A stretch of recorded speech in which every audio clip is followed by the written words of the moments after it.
Hello everybody, today we will be reviewing the Titanic Lego set.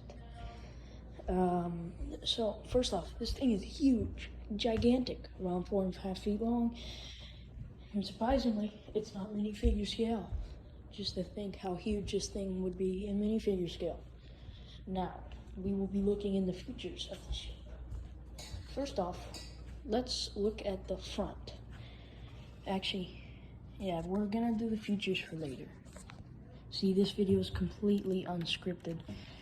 And by the way, I've had this thing for a long time now. Or like when it came out, because I just haven't told you guys. Now, here are some of the anchors right here. Pretty big anchors. Here's some cranes.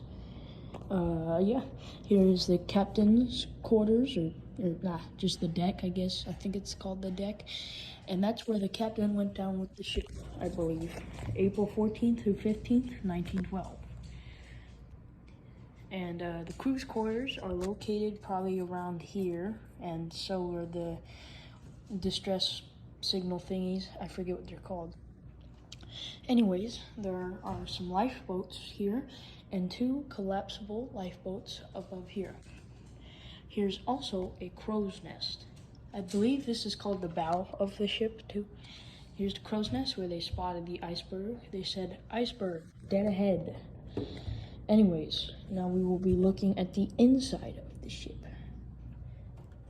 Sorry, I have to put my phone down.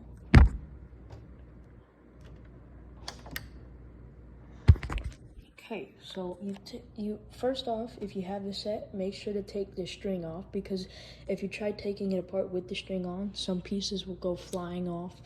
Just letting you know. Anyways, so you see this thing right here? You just pull that thing off. I know I just knocked something off. So you pull that thing off, and then you just pull it apart. Now, here is the interior of the ship. Sorry that I don't have good lighting. Here, I'll go get some good lighting right now. Let me turn on the lights. There we go. Oh, this might help just a tiny bit, but here is the boiler room. This is where the stokers, I believe they're called, place coal into these things, and that is what powered the ship.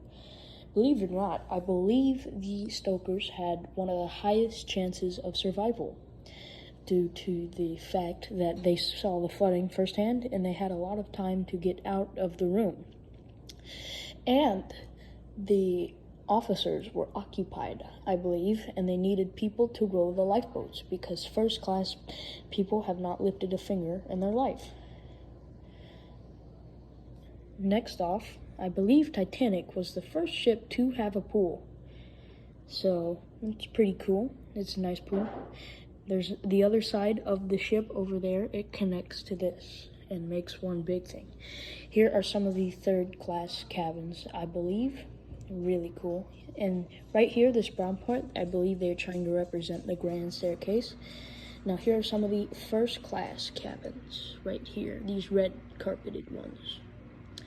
I believe there's something called a millionaire suite. There's 2 of them in the entire ship. They costed around $3,200.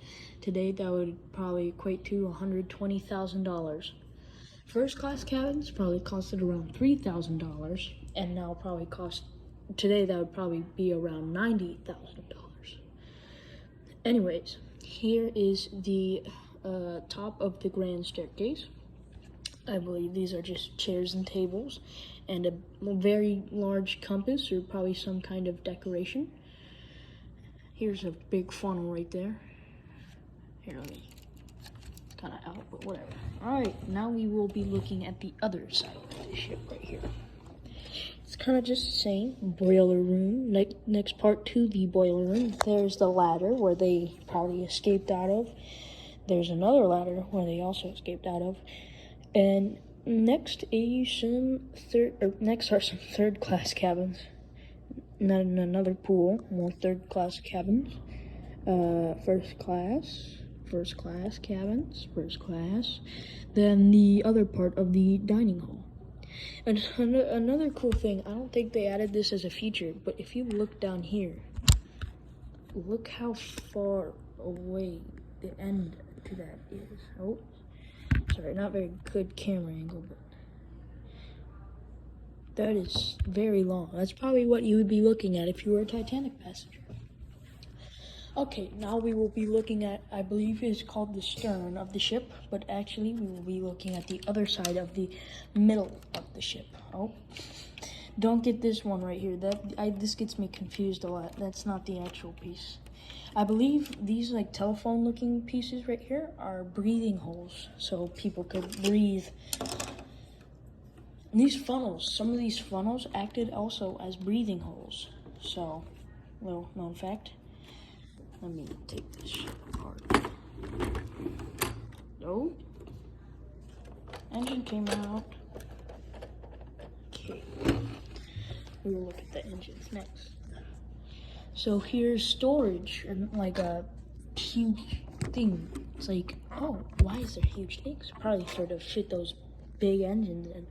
Anyways, I believe these are more first class cabins, or maybe a bathroom of some sort, because people had to share bathrooms, which kind of sucked.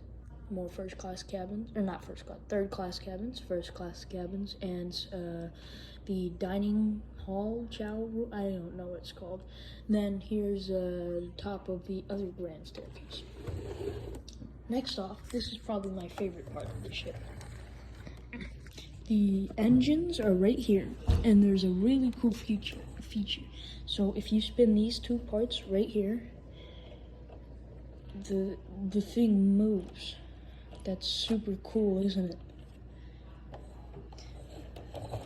And now here are some more first class cabins, and third class cabins, and more dining rooms. Some more dining rooms, of course.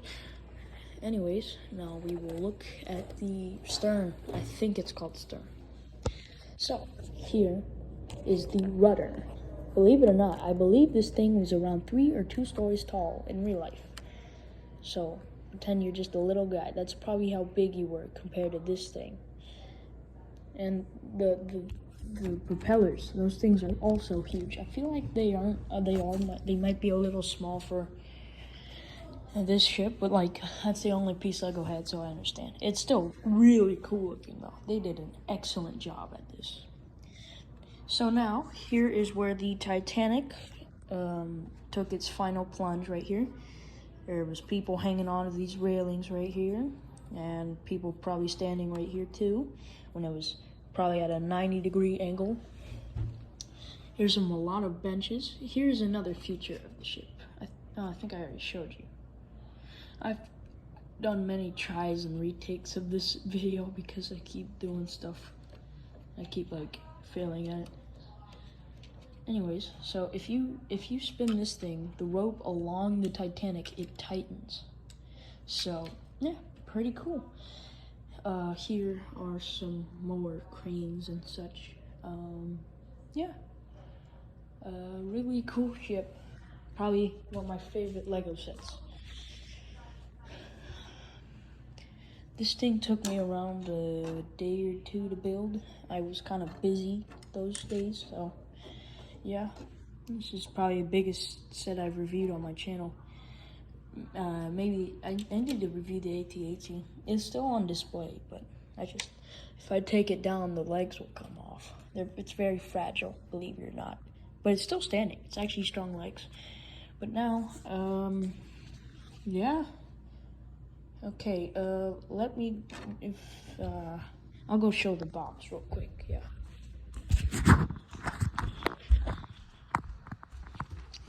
Still recording, don't worry, this is kind of...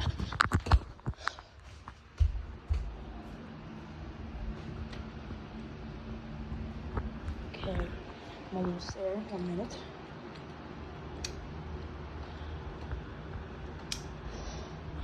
Okay, here is the other one right here, the box. I can't take out the thing. It's picture framed. I thought it would look cool, picture frame with the Lego thing. So yeah, Very, very cool looking. Huge. 9,090 pieces. 18 plus. It's at 10294. There was 3 boxes inside that held all the 3 parts of the ship. And now we will be going back down. Anyways, thank you for watching.